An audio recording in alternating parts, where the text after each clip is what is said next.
Hello आज मु आपण मानक पई आउ एक रेसिपी आनी। आज रेसिपी आपण मानक निश्चित भाव में भल लगे।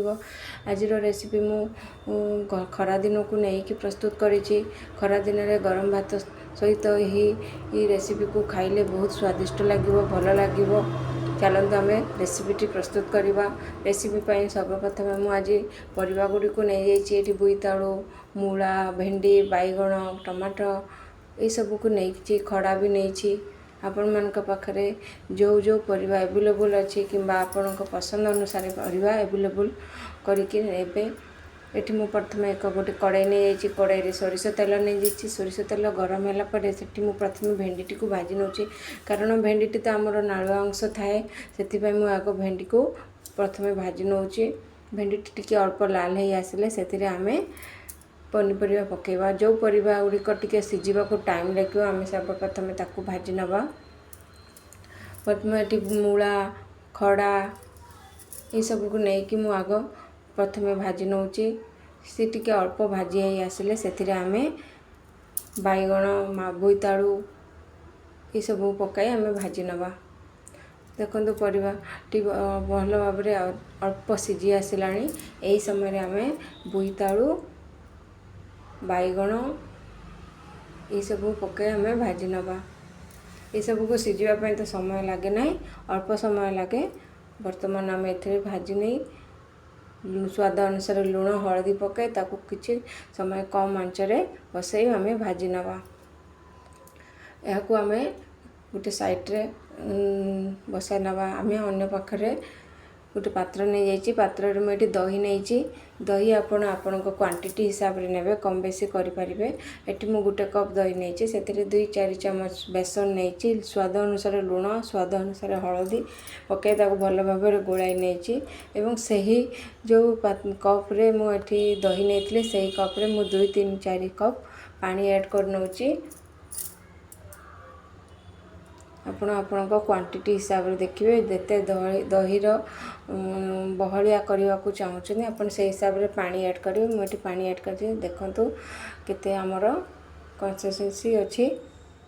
वर्तमान आमर परिया गुड़िक भी सिझी आसला। वर्तमान आम अन्य देखो परिया गुड़िक भल भाव में सिझी आसला।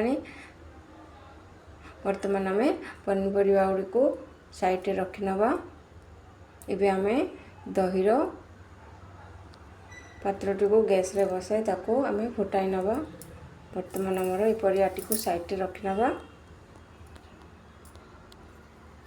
वर्तमान आम से दही पात्र को बसाई दे भल भाव में नॉनस्टॉप चलाइबा जेपर्यंत दहीटी भल भाव में फुटी न आसी छाड़े ना। नॉनस्टॉप चलाइबे नहले दहीटी आमर छिड़ी जीवो।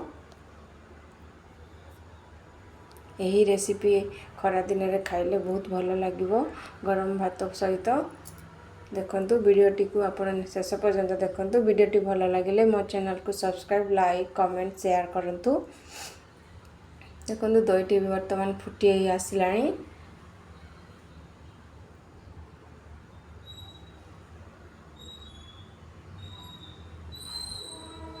वर्तमान आम ए भजा परिवाटी को ए ऐड करनवा। मुझे टमाटो भी पकई मु टमाटो पकाइवाई देखापी आपन को भूली जाइए। टमाटो मुझे पकई नौची। ये सब परिया पकई भल भाव में फुटवा को दिंतु। दही सांगे जमी पनीपरिया गुड़िक भल भाव में मिसीज। देखो भल भाव में फुटी आसला। वर्तमान आम यही कांजी को छुंक देदेवा जहाँफल आमर दही कांजीटी बहुत स्वादिष्ट लगे। चलतु आम ए छुंक देदेवा। छुंक मु गोटे छुंक बासन नहीं जाइए। मु सोरिष तेल नहीं जाइए। तेल पकई गरम कर नहीं तेल रे आपण ये तेल गरम होगापी छाड़देवे। भल भाव में तेल गरम होगा से शुखला लंका पंचफुटण गोटा रसुण को टिके छेची देइछि। भल भाव में चलै नियंतु।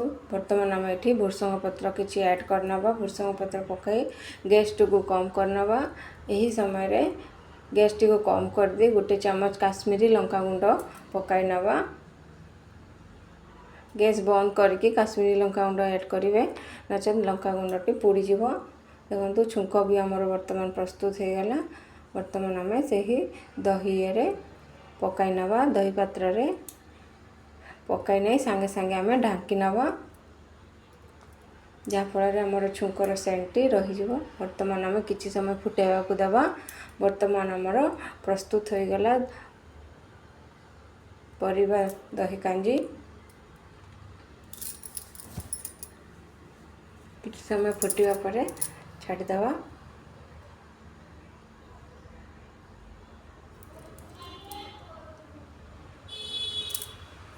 बर्तमान आमर प्रस्तुत हो गला दही कांजी। Bye bye.